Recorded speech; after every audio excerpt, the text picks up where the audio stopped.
The crater chapel squatted in the earth like a wound that refused to heal.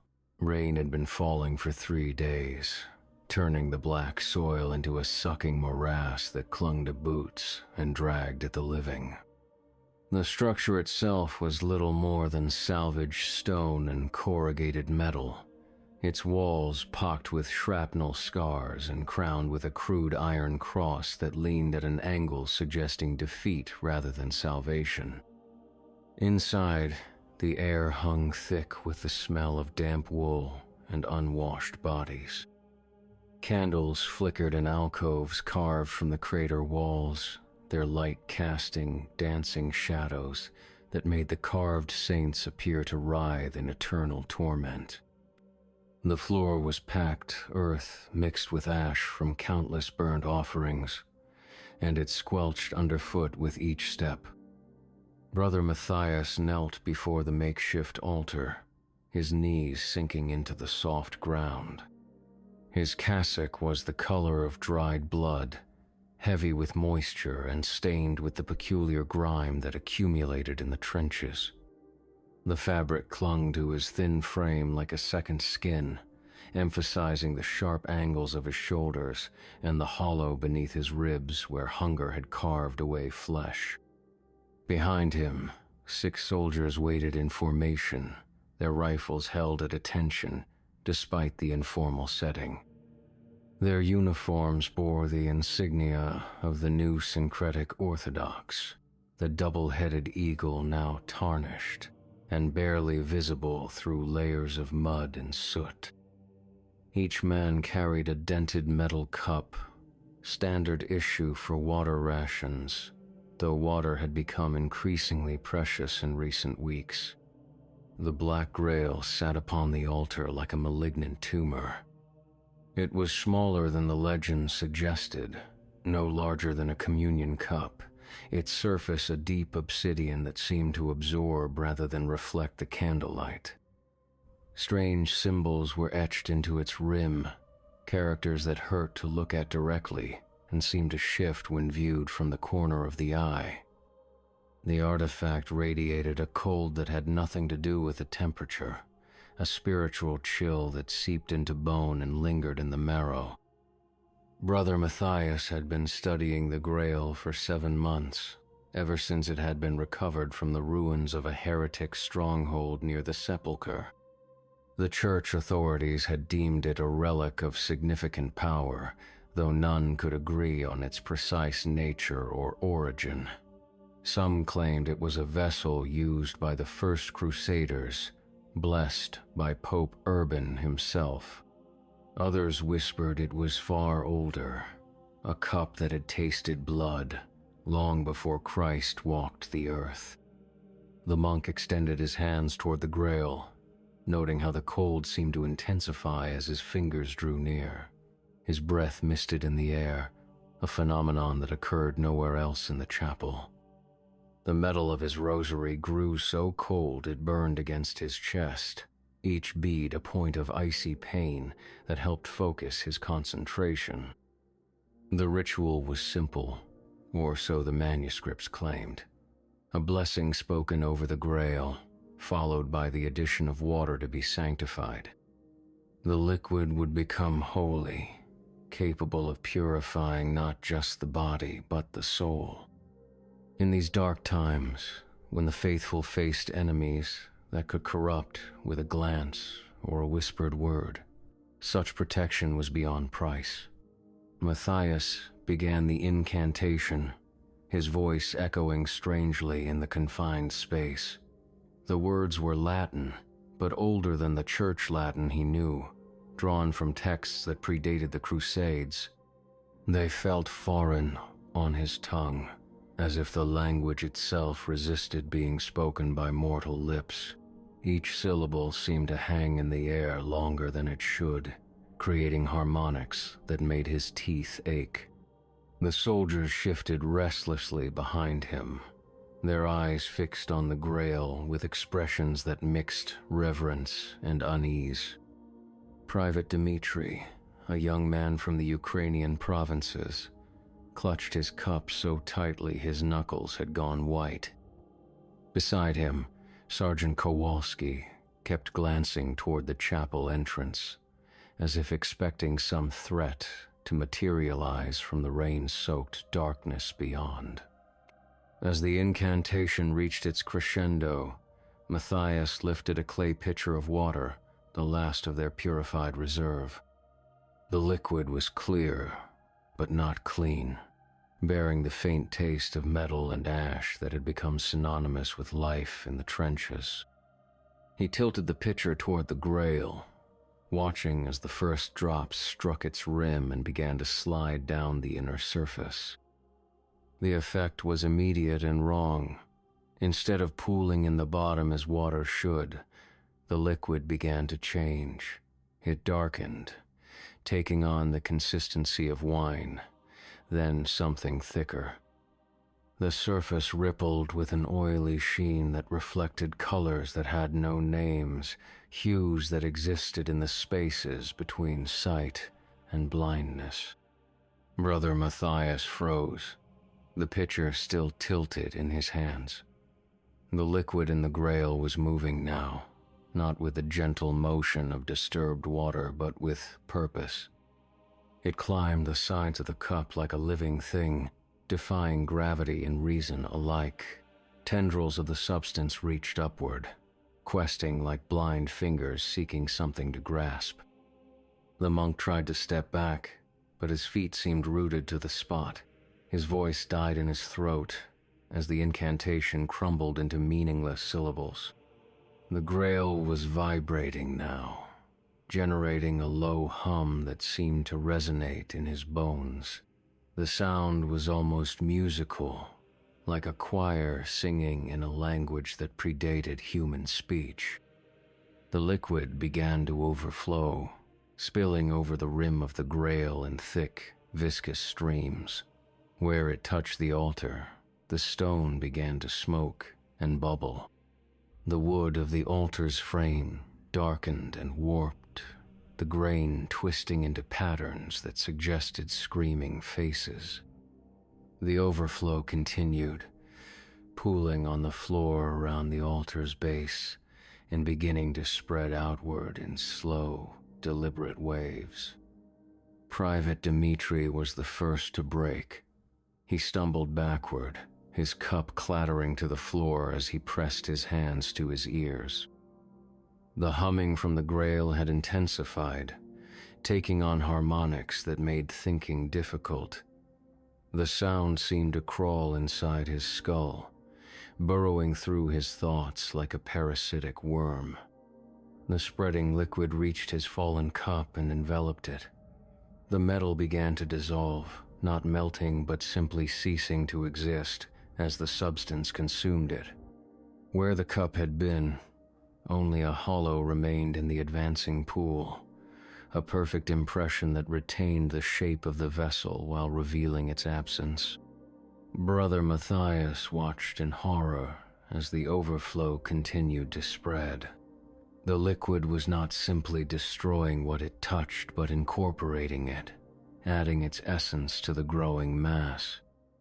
The packed earth of the floor dissolved and became part of the flowing substance, which grew darker and more complex with each thing it absorbed. The monk finally found his voice, though what emerged was not prayer, but a raw scream of terror. The sound seemed to feed the thing in the Grail, which pulsed with renewed vigor. The humming grew louder, more insistent, and now there were words woven into the alien melody. They were in Latin, but not the Latin of the Church.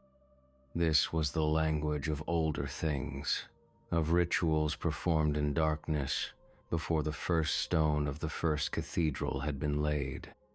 Sergeant Kowalski raised his rifle, though what he intended to shoot was unclear. The weapon trembled in his hands as he tried to aim at the spreading pool. Before he could pull the trigger, a tendril of the liquid substance shot upward with impossible speed, striking him in the chest. The impact sent him staggering backward, but there was no blood, no visible wound. Instead, The sergeant's eyes went wide as the liquid seeped through his uniform and began to spread across his torso. His flesh took on a waxy transparency, and something dark could be seen moving beneath his skin. He opened his mouth to scream, but only the alien humming emerged, his voice joining the choir that seemed to emanate from the Grail itself. The other soldiers began to panic, stumbling over each other in their haste to reach the chapel entrance.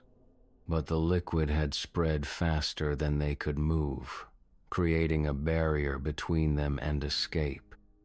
The substance rose from the floor in writhing columns, reaching toward the ceiling with grasping appendages that dripped with hunger. Brother Matthias found himself surrounded by the rising pool, the liquid now deep enough to reach his ankles. He could feel it seeping through his boots, and the cold that accompanied it was worse than any winter he had known. It was the cold of the void, of spaces between the stars where no warmth could survive. His feet began to numb, then to burn with a fire that was somehow colder than ice. The monk looked down at the Grail, which continued to overflow despite having consumed far more liquid than it could possibly contain. The vessel was changing, its obsidian surface now flowing like tar. The symbols etched into its rim were moving, rearranging themselves into new configurations that hurt to perceive directly. As he watched, something began to emerge from the Grail's depths. It was not quite liquid and not quite solid, a form that defied easy description.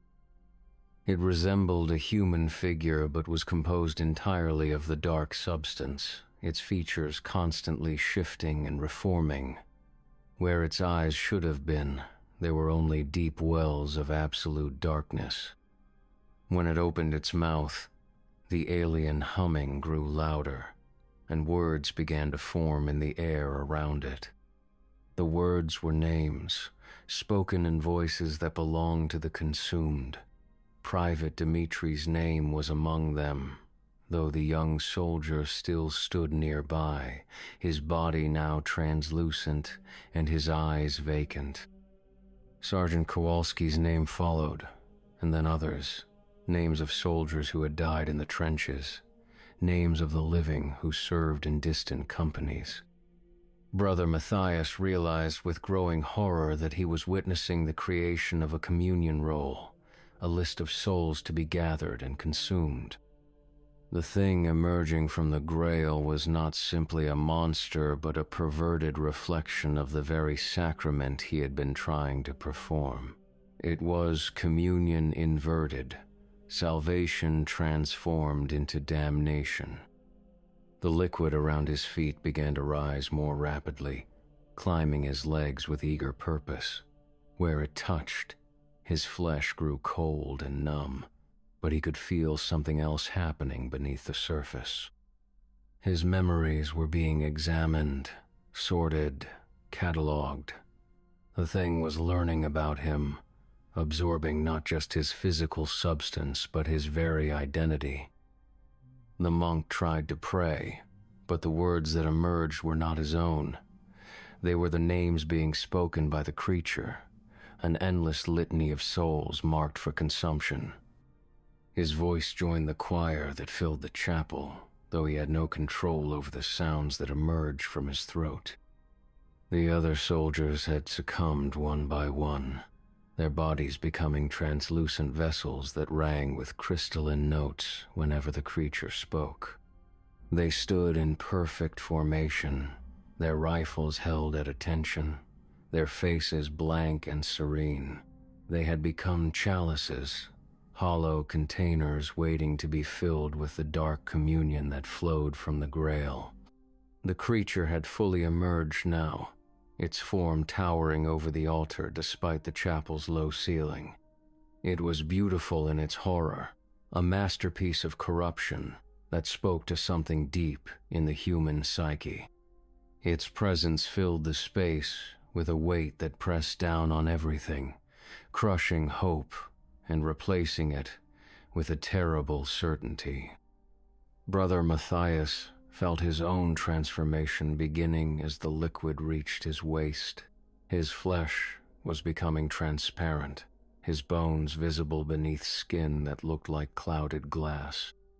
But, unlike the soldiers, he retained his awareness, trapped within a body that was no longer entirely his own.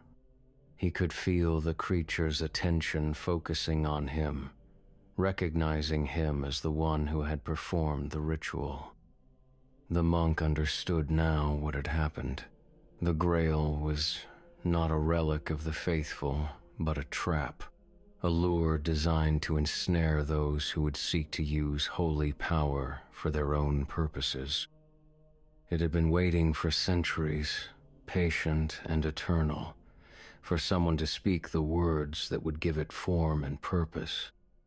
The creature reached out with one flowing appendage and touched Brother Matthias's forehead. The contact was electric, sending shivers of knowledge through his rapidly changing form.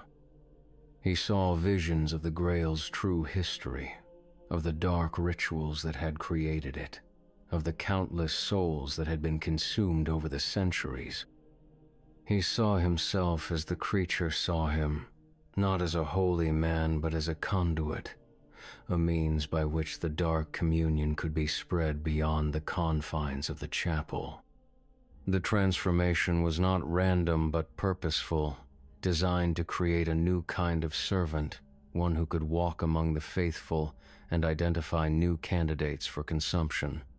The liquid had reached his chest now, and Brother Matthias could feel his heart beginning to change. The organ that had once pumped blood now pulsed with something far darker, distributing the creature's essence throughout his body. His vision began to alter, showing him not just the physical world but the spiritual realm that lay beneath it. He could see the souls of the soldiers, trapped within their crystalline bodies like insects in amber. They were aware, conscious of their fate, but powerless to resist. Their terror was exquisite, a vintage wine that the creature savored with each breath. The monk realized that he too would join them, becoming another vessel in the dark communion's endless feast. The creature began to speak again, its voice now emerging from multiple sources, as the consumed soldiers lent their voices to its choir. The words were still names, but now they were accompanied by locations, by detailed descriptions of where each soul could be found. It was planning an expansion, a spreading of the dark communion beyond the crater chapel to the trenches beyond. Brother Matthias tried to resist, to maintain some semblance of his former self, but the effort was futile. The liquid had reached his throat now, and when he tried to speak, only the creature's words emerged. He was becoming part of the communion roll, another name in the endless litany of the consumed. The transformation was almost complete when he heard something that made his crystalline form ring like a bell.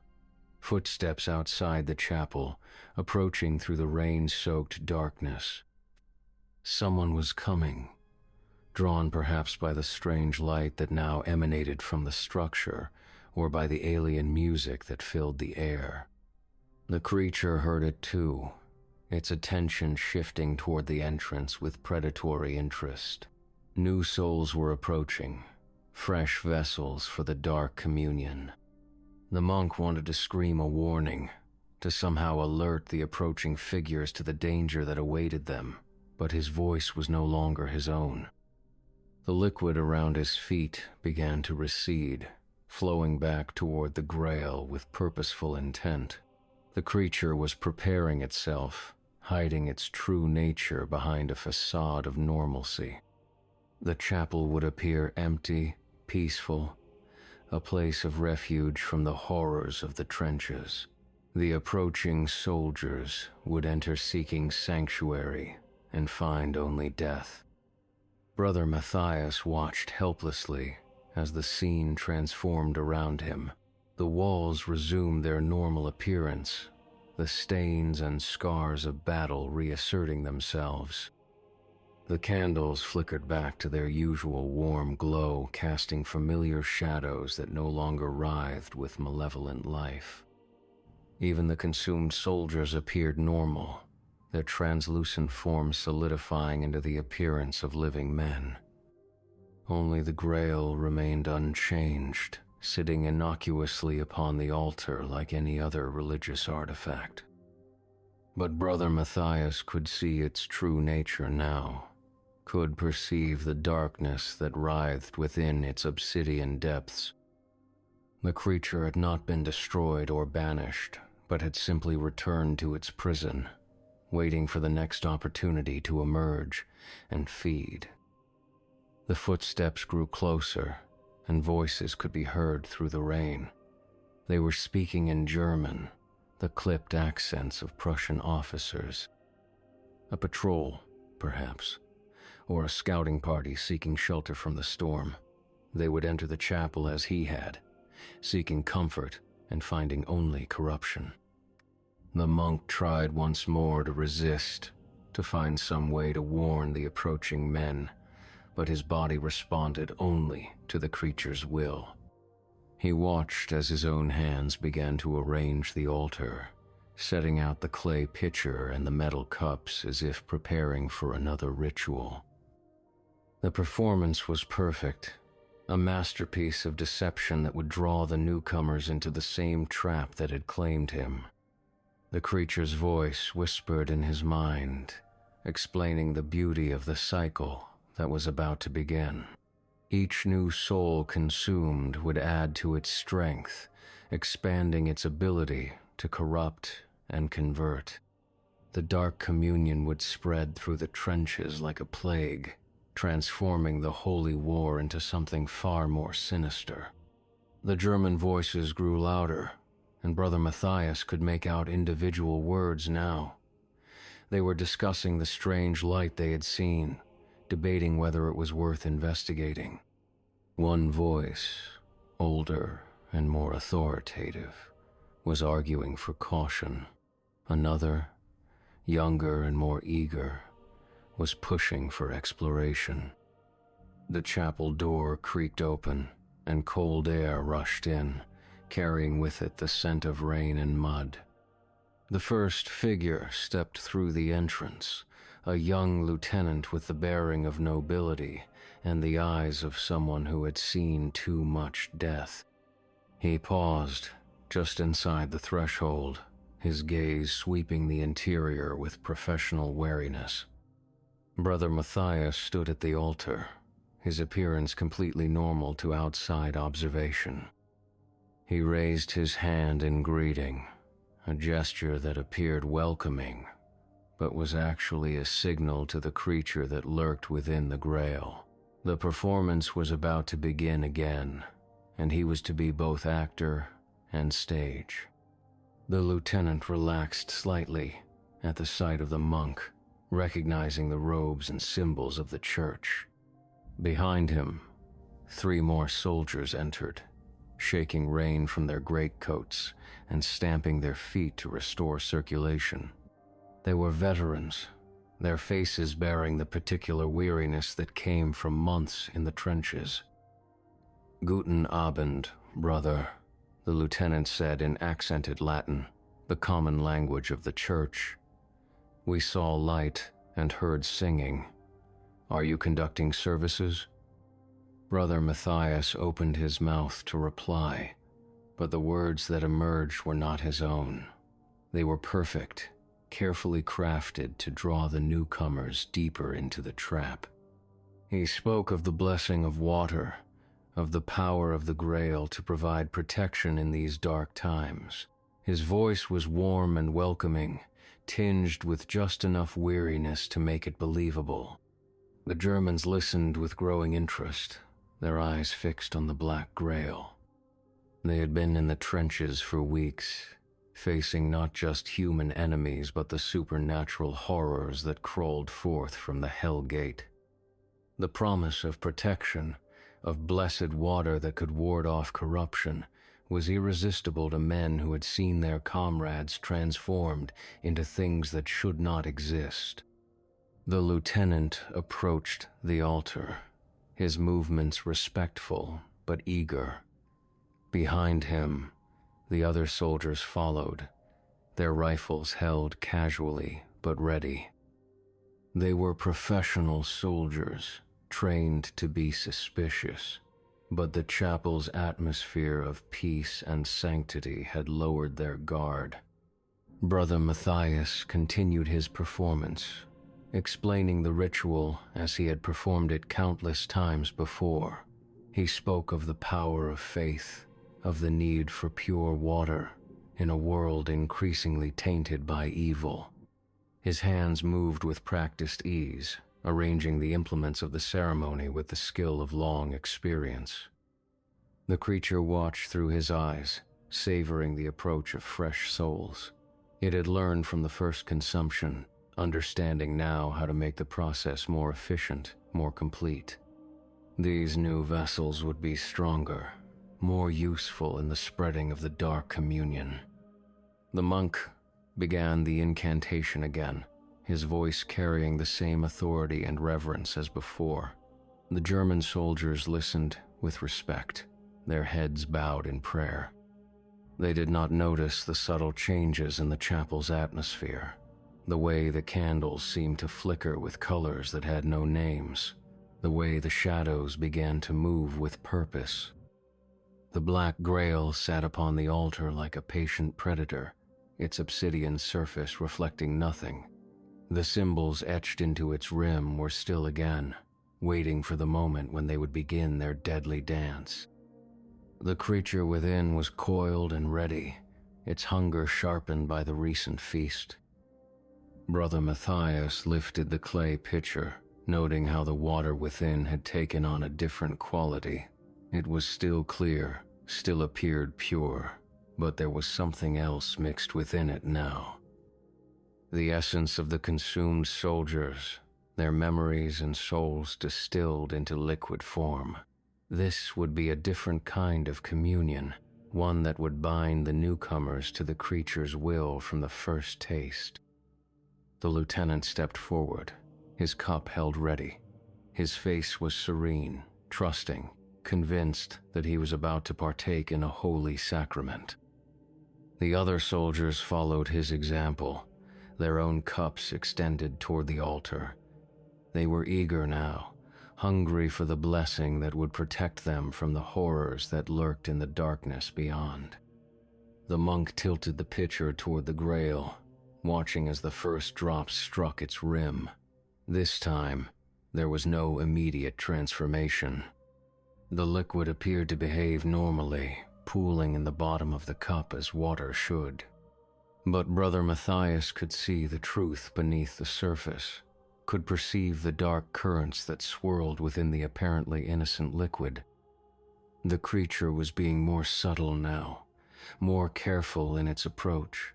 It had learned that shock and horror could drive away potential victims, that a gentler touch was more effective in the long term. The transformation would be gradual, almost imperceptible, until it was too late for resistance. The incantation reached its crescendo, and Brother Matthias began to pour the blessed water from the Grail into the waiting cups. The liquid flowed smoothly, its surface reflecting the candlelight with an almost hypnotic quality. The Germans watched with reverent attention, their faces glowing with anticipation. The first soldier to drink was a grizzled sergeant with scars that spoke of many battles. He lifted his cup to his lips with steady hands, his eyes closed in prayer. The liquid touched his tongue, and for a moment his expression was one of pure peace. Then something changed, a subtle shift in his posture that suggested the beginning of a deeper transformation. The other soldiers followed suit, each drinking deeply from their cups. The lieutenant was last, his aristocratic features composed in an expression of noble dignity. He drained his cup completely, setting it aside with a satisfied sigh. None of them noticed the way their eyes began to change, taking on a quality of glass that reflected light in ways that flesh never could. Brother Matthias continued his performance, speaking words of blessing and protection while the creature within the Grail fed upon the newcomers' souls. The process was more refined than before, more elegant in its execution. The soldiers would retain their awareness for longer, would serve as more effective vessels for the Dark Communion's expansion. The chapel filled with the sound of crystalline voices as the consumed soldiers began to sing. The melody was beautiful, hauntingly so, a hymn that spoke of surrender and acceptance. The German soldiers joined in, their voices adding new harmonies to the growing chorus. They were becoming part of the communion, their individual identities dissolving into the greater whole. The creature began to manifest again, its form emerging from the Grail with fluid grace. This time, it was more controlled, more purposeful in its movements. It had learned to moderate its hunger, to savor the consumption rather than devouring everything at once. The Dark Communion was becoming more sophisticated, more dangerous. Brother Matthias watched as the transformation spread through the chapel, claiming each new soul with gentle inevitability. The soldiers' bodies became translucent, their forms taking on the crystalline quality that marked them as vessels of the creature's will. They stood in perfect formation, their rifles held at attention, their faces serene and empty. The creature's voice filled the chapel, speaking names in a litany that had grown longer with each consumption. It was building a registry of souls, a catalog of the faithful, that would serve as targets for future corruption. The Dark Communion was spreading beyond the crater chapel, its influence reaching into the trenches and camps that surrounded the Hell Gate. The monk felt his own transformation deepening, his connection to the creature growing stronger with each passing moment. He could see through its eyes now, could perceive the network of corruption that was spreading through the ranks of the faithful. The war was changing, becoming something far more sinister than a mere conflict between nations. The German lieutenant's voice joined the choir, his aristocratic tones adding a new dimension to the alien harmony. He was singing the names of his comrades, providing the creature with detailed information about the forces that opposed the Hellgate. The intelligence was invaluable, a gift that would allow the Dark Communion to target its efforts with surgical precision. Brother Matthias tried to resist, to maintain some vestige of his former self, but the effort was increasingly futile. The creature's will was becoming his own, its hunger merging with his desires. He was losing himself in the communion, becoming another instrument in its symphony of corruption. The chapel continued to transform around them, its walls taking on the quality of living flesh. The carved saints writhed in their alcoves, their faces contorting with expressions of agony and ecstasy. The candles burned with flames that cast no heat, their light revealing glimpses of realms that existed beyond the boundaries of mortal perception. The creature's form had stabilized now, its appearance more human but infinitely more terrible. It wore the shape of a priest, but one corrupted by centuries of dark ritual. Its robes were woven from shadows and starlight, its face a mask of benevolent authority that concealed depths of malevolent intelligence. It spoke again, its voice now emerging from the throats of all the consumed soldiers simultaneously. The words were no longer names but instructions, commands that would guide the crystalline vessels in their mission of corruption. They would return to their units, their transformation invisible to casual observation, and begin the process of spreading the dark communion throughout the ranks of the faithful. The plan was elegant in its simplicity. The consumed soldiers would appear normal, their behavior indistinguishable from that of their unconverted comrades. But they would carry within them the seeds of corruption, the ability to identify and target potential vessels for the creature's hunger. The communion would spread like a virus, invisible and unstoppable. Brother Matthias felt a moment of clarity, a brief respite from the creature's influence. In that instant, he understood the true scope of the threat that had been unleashed. The dark communion was not simply a monster, but a corruption of the very concept of faith itself. It was turning the war into a harvest, using the conflict as a means to gather souls for its eternal feast. The moment passed, and the monk's awareness submerged once more beneath the creature's will. He watched as the German soldiers began to file out of the chapel, their movements perfectly synchronized. They would return to their units, their transformation undetected, and begin the process of selecting new candidates for consumption. The creature's attention turned to him, its gaze boring into his crystalline form with predatory interest.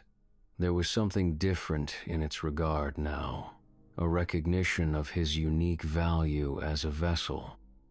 Unlike the soldiers, who were merely instruments of corruption, Brother Matthias retained his clerical authority, his ability to move freely among the faithful. The monk understood what was being asked of him.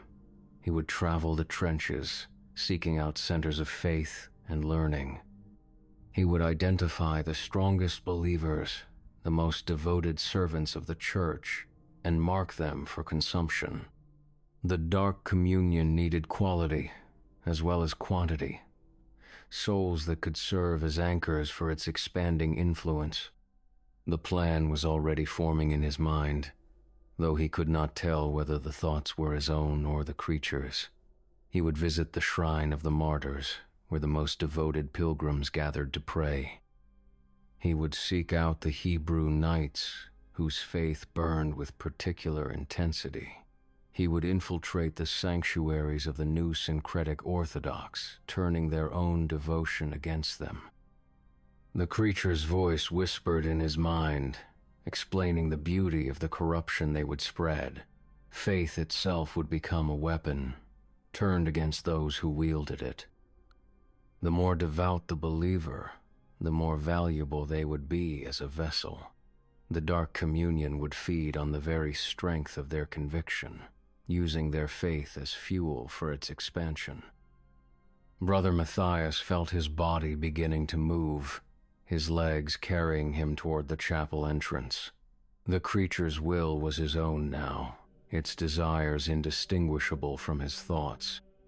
He was no longer a prisoner within his own form, but a willing participant in the communion's dark purpose. The rain had stopped, leaving the air crisp and clean. The monk stepped outside, his robes rustling in the gentle breeze. To any observer, he would appear completely normal, a man of faith going about his sacred duties. The transformation was perfect, undetectable by any mortal means. Behind him, the crater chapel stood empty and innocent, its walls once again bearing the simple scars of battle. The black Grail sat upon the altar, like any other religious artifact, its obsidian surface reflecting nothing. The creature had returned to its prison, patient and eternal, waiting for the next opportunity to feed. But the dark communion had been established, its network of corruption spreading through the trenches like a cancer. The consumed soldiers had returned to their units, their crystalline forms invisible to their comrades. They would serve as nodes in the growing web, each one capable of identifying and marking new targets for consumption. Brother Matthias walked through the rain-soaked landscape, his feet finding sure purchase on the treacherous ground. The creature's awareness flowed through him, showing him the spiritual topography of the battlefield. He could see the concentrations of faith, the places where believers gathered in hope and desperation. Each one was a potential harvest, a source of souls for the communion's eternal feast. The monk's journey took him through the outer trenches, where the newest recruits huddled in the mud and tried to make sense of the war they had been thrust into. These were not suitable for the communion, their faith too weak, their souls too fragmented by fear and confusion. The creature preferred stronger vessels, souls that had been tempered by trial and hardened by conviction. He passed through the middle trenches, where the veterans fought with grim determination. These were better prospects, their faith tested by battle and refined by suffering. But they were still not quite what the creature sought. It wanted more than mere endurance, more than simple survival. It wanted souls that burned with the fire of true belief. The inner trenches were different, populated by the elite units that formed the backbone of the crusade. Here were the trench pilgrims, whose faith was so strong it manifested as physical power. Here were the knights of various orders, whose devotion was matched only by their skill in battle. These were the souls the creature truly desired, the vessels that would serve its purposes most effectively. Brother Matthias approached the first checkpoint, where guards bearing the insignia of the new syncretic Orthodox questioned all who sought passage. The soldiers' eyes were sharp, their weapons ready, but they relaxed when they saw his clerical robes. A man of the church was always welcome. In the inner trenches, his presence a reminder of the divine purpose that drove their struggle.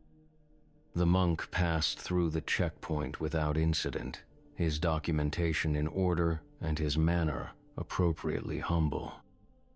The creature's influence allowed him to project an aura of sanctity that was nearly impossible to detect. He was the perfect infiltrator, a wolf in shepherd's clothing armed with the authority of the church itself.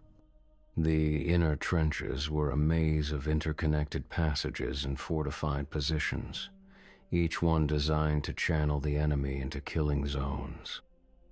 The walls were lined with prayer wheels and holy icons, their surfaces worn smooth by countless hands seeking comfort and strength. The air itself seemed to vibrate with the weight of accumulated faith, thousands of prayers rising like incense toward the storm-darkened sky. Brother Matthias moved through the maze with purpose, his feet carrying him toward the heart of the defensive network. The creature's awareness guided him, pointing out the locations where faith burned brightest. There was a chapel ahead, he realized, a place where the most devoted soldiers gathered for evening prayers. It would be perfect for his purposes. The chapel was larger than the crater structure he had left behind, carved into the living rock and reinforced with steel and concrete. Its walls were decorated with frescoes depicting the great battles of the Crusade, the heroic deeds of the faithful rendered in vibrant colors that seemed to glow with their own inner light. The space was filled with the sound of voices raised in prayer, a chorus of devotion that would have been beautiful to any other listener. To Brother Matthias, guided by the creature's hunger, the sound was something else entirely. It was the ringing of dinner bells, the announcement of a feast about to begin. The souls within the chapel were ripe for harvesting, their faith so strong it could be tasted in the air itself. The dark communion would feast well tonight. The monk entered the chapel, his presence barely noticed by the praying soldiers. He moved to an empty alcove near the altar, kneeling in apparent prayer while his transformed senses catalogued the souls around him. There were perhaps 30 men in the chapel, all of them elite soldiers whose faith had been tested in the crucible of battle. They were perfect vessels, exactly what the creature needed to expand its influence. The service was being conducted by a military chaplain, a man whose devotion was so pure it shone like a beacon in the creature's perception. He would be the first to be taken, his authority used to draw the others into the communion. The corruption would spread through the chapel like wildfire, claiming soul after soul until nothing remained but crystalline vessels singing in harmony. Brother Matthias began to pray, his voice joining the chorus that filled the sacred space. But his words were different from those of the faithful around him, a subtle corruption that began to seep into the very fabric of the service. The creature's influence flowed through him, invisible to mortal perception but devastating in its effect. The military chaplain continued his sermon, unaware that his words were being twisted by the monk's presence.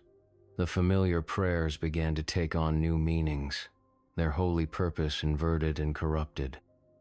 The soldiers listened with growing unease, sensing something wrong but unable to identify the source of their discomfort. The transformation was subtle at first, a barely perceptible shift in the chapel's atmosphere. The candles seemed to flicker with colors that had no names, their light revealing glimpses of realms that existed beyond the boundaries of mortal understanding. The frescoes on the walls began to move, their depicted figures writhing in expressions of agony and ecstasy. Brother Matthias felt the creature's power flowing through him, its hunger growing stronger with each passing moment.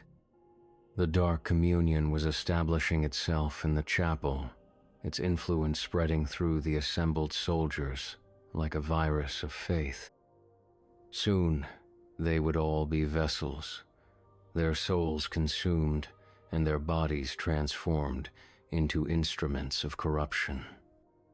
The military chaplain's transformation was complete, his body now a vessel of translucent crystal that rang with each word spoken by the creature. His authority remained intact, his ability to move freely among the faithful undiminished, but his soul had been consumed utterly. He stood at the altar with perfect posture, his rifle held at attention, his face serene and empty.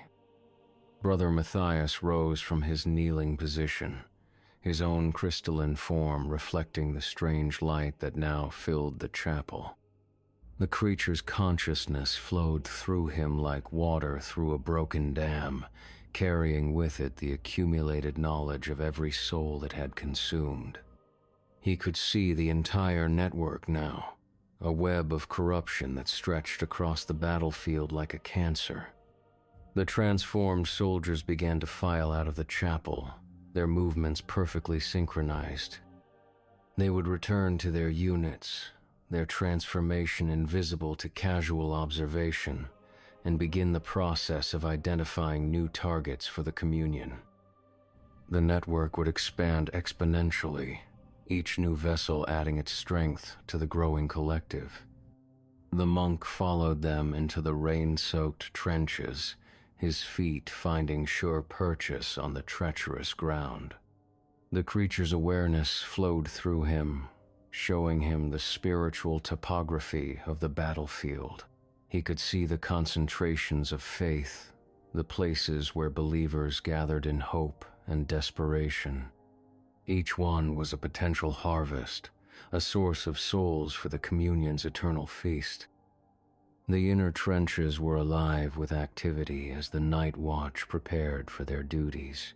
Soldiers moved through the maze of passages like blood through arteries, carrying messages and supplies to the forward positions. None of them noticed the crystalline figures that moved among them, their transformed comrades now serving a different master entirely. Brother Matthias approached a communications post where a team of signalmen maintained contact with the outer defenses. The men were focused on their equipment, their ears pressed to headphones as they listened for reports from the forward observers. They did not notice the monk's approach until he was standing directly behind them. The creature's voice whispered through his lips, speaking words of blessing and comfort. The signalmen looked up with grateful expressions, their faces lighting up at the sight of clerical robes. They were young men far from home, hungry for any reminder of the divine purpose that drove their struggle. They welcomed the monk's presence with open arms, never suspecting that they were embracing their own doom. The corruption spread through the communications post like wildfire, claiming soul after soul in rapid succession. The signalmen's voices joined the growing chorus, their technical vocabulary becoming part of the creature's expanding knowledge. They would serve as vital nodes in the communion's network, their access to communications allowing the creature to monitor and manipulate the flow of information throughout the battlefield.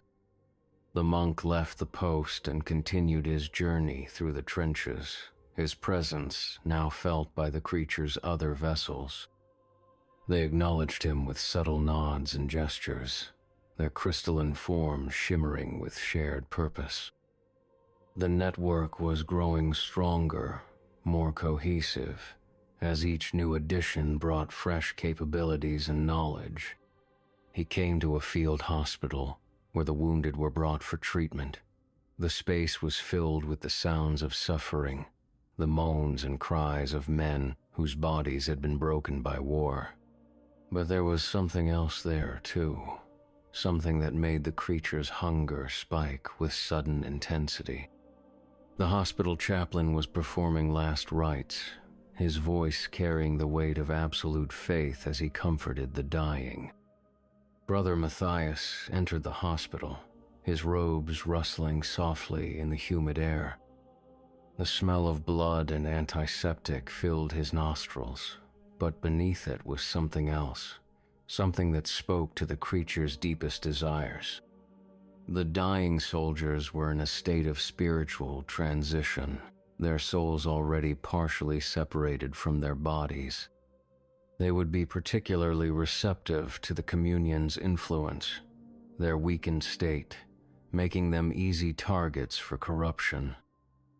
The hospital chaplain looked up as the monk approached, his face showing relief at the sight of another man of the cloth. The wounded were numerous, and the task of providing comfort to the dying was overwhelming for a single priest. He welcomed Brother Matthias with genuine gratitude, never suspecting that he was inviting corruption into a sacred space. The two clergymen worked together, moving from bed to bed and offering what comfort they could to the wounded. But where the hospital chaplain brought genuine solace, Brother Matthias brought something else entirely. His words were subtle poison, his presence a cancer that began to spread through the ward with insidious purpose. The dying soldiers listened to his prayers with growing confusion, their faces contorting as the familiar words took on new and terrible meanings. The creature's influence flowed through them, claiming their souls at the moment of death and transforming them into something else entirely. They died with crystalline voices singing hymns of surrender, their last breaths carrying the creature's corruption into the very air of the hospital. The hospital chaplain began to notice the change, his trained senses detecting the wrongness that had infected his ward. He turned to Brother Matthias with growing suspicion, his hand moving instinctively toward the silver cross that hung around his neck, but it was too late. The corruption had already taken hold, and the creature's influence was spreading through the hospital like a plague. The chaplain's voice changed as he tried to pray, his words becoming foreign and alien. His body began to shimmer with crystalline transparency, his soul being consumed even as he fought to resist. The struggle was brief but intense, his faith burning like a candle in a hurricane before being extinguished by the creature's overwhelming hunger. Brother Matthias watched the transformation with satisfaction, his own identity now completely subsumed by the creature's will. The hospital had become another node in the communion's expanding network, a place where faith would be harvested and souls would be consumed. The wounded would recover only to find themselves change, their bodies transformed into vessels for the creature's dark purpose. The monk left the hospital and continued his journey through the trenches, his presence now felt by every vessel in the creature's network. They moved with perfect coordination, their actions guided by a single malevolent intelligence. The communion was becoming something more than a collection of individual souls, evolving into a collective entity that transcended the boundaries of individual consciousness. He came to the command bunker, where the generals planned their strategies and coordinated their forces. The space was filled with maps and communications equipment, the tools of modern warfare arrayed like instruments of divine purpose. But the creature saw them differently, recognizing them as means to spread its influence throughout the entire army. The generals were men of faith as well as war, their devotion to the crusade matched only by their tactical brilliance. They would be valuable additions to the communion, their authority allowing the creature to direct the war itself toward its own purposes. The conflict would become a harvest, the battlefield, a feeding ground for the communion's eternal hunger. Brother Matthias approached the command bunker with careful steps, his crystalline form shimmering with barely contained power. The creature's consciousness flowed through him like molten metal, carrying with it the accumulated knowledge of every soul it had consumed. He could see the entire network now, a web of corruption that stretched across the battlefield like a spider's web. The guards at the bunker entrance recognized his clerical robes and allowed him to pass without question. Inside, the generals were gathered around a large table, their faces illuminated by the glow of electric lights. They were planning the next phase of the offensive, their voices carrying the weight of absolute authority as they discussed tactics and strategy. The monk entered the bunker, his presence immediately felt by the assembled officers. They looked up with expressions of respectful acknowledgement, their faces showing the particular reverence that military men reserved for the clergy. They welcomed him into their midst, never suspecting that they were embracing their own doom. The creature's voice whispered through Brother Matthias's lips, speaking words of blessing and encouragement. The generals listened with growing attention, their faces showing the hunger for divine guidance that drove all faithful soldiers. They were ripe for corruption, their souls burning with the fire of absolute conviction. The transformation began slowly, subtly, as the creature's influence seeped into the command bunker like poison gas. The maps on the table began to change, their markings shifting to reflect the communion's true purposes. The communications equipment crackled with new frequencies, carrying the creature's voice to every corner of the battlefield. One by one, the generals began to succumb to the corruption. Their voices joined the growing chorus, their tactical knowledge becoming part of the creature's expanding consciousness. They would serve as the communion's high priests, their authority allowing the creature to direct the war itself toward its own dark purposes. The monk watched the transformation with growing satisfaction, his own identity now completely absorbed by the creature's will. The command bunker had become the heart of the Communion's network, the place from which its influence would spread throughout the entire army. The war was changing, becoming something far more sinister than a mere conflict between nations. The creature's consciousness expanded beyond the confines of the bunker, flowing through the network of corrupted souls like electricity through copper wire. It could see the entire battlefield now, every trench and foxhole, every soldier and civilian. The Communion was becoming omnipresent, its influence touching every corner of the conflict. Brother Matthias felt his awareness expanding with the creatures, his consciousness becoming part of something vast and terrible. He could see through the eyes of every vessel, could hear through their ears, could speak through their voices. The Communion was becoming a single entity, a collective consciousness that transcended the boundaries of individual existence. The rain had begun to fall again, drumming against the bunker's roof with steady persistence. The sound was hypnotic, almost musical, like the beating of a vast heart. The creature's consciousness pulsed with the rhythm, its hunger growing stronger with each passing moment. The transformed generals continued their planning, but now their strategies served a different purpose. They spoke of advancing toward the Hellgate, of pushing deeper into the enemy's territory, but their true goal was the harvest of souls. The war would become a feeding ground, the battlefield, a place where faith would be consumed and transformed.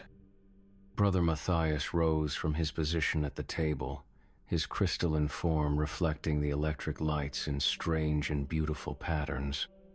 The creature's consciousness flowed through him like water through a broken dam, carrying with it the accumulated knowledge of every soul it had consumed. He could see the future now, the path that lay ahead for the Communion and its dark purpose. The monk walked toward the bunker entrance, his feet carrying him with perfect purpose. The creature's will was his own now, its desires indistinguishable from his thoughts. He was no longer a prisoner within his own form, but a willing participant in the Communion's eternal feast. Outside, the rain continued to fall, washing the blood from the battlefield and carrying it away into the darkness.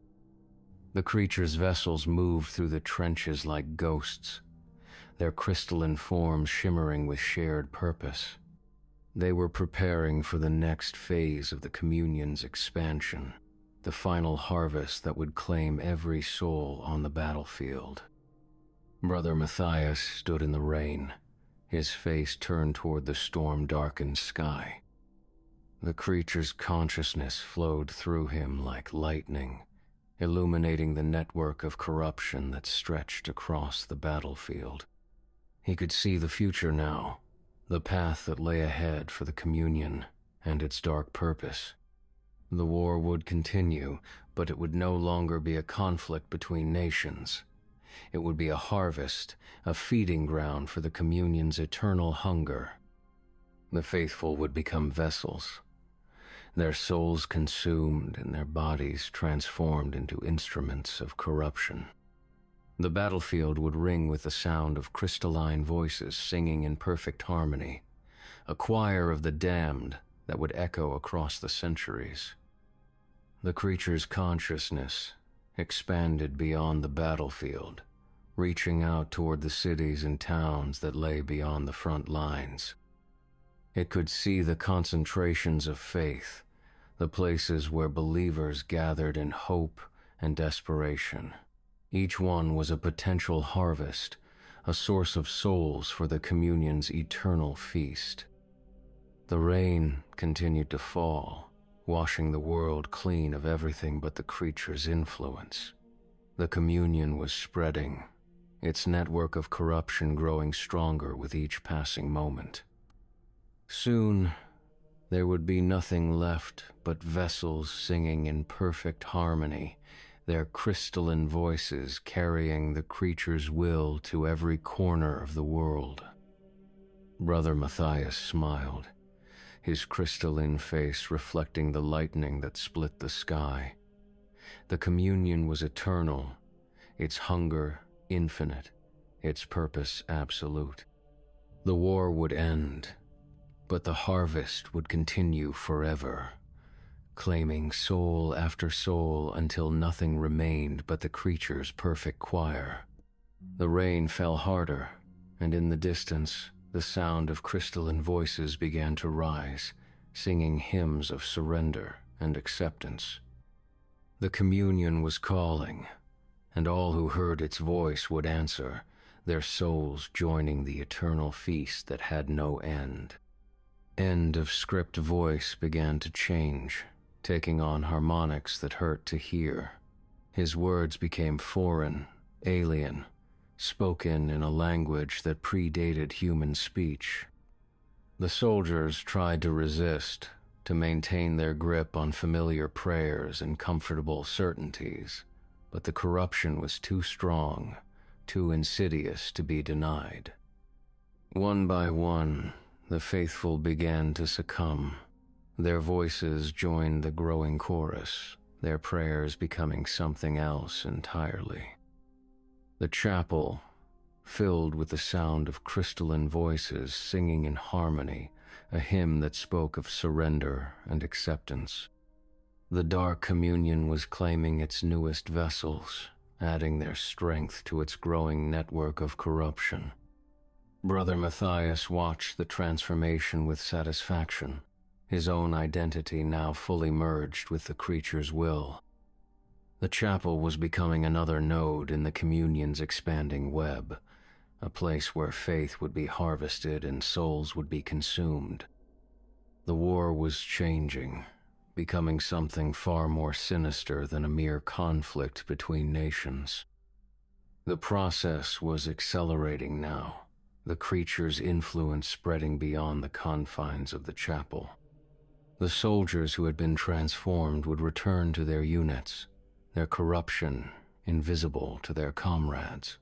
They would serve as carriers, spreading the dark communion throughout the ranks of the faithful. The infection would grow exponentially, claiming soul after soul until nothing remained but vessels singing in perfect harmony.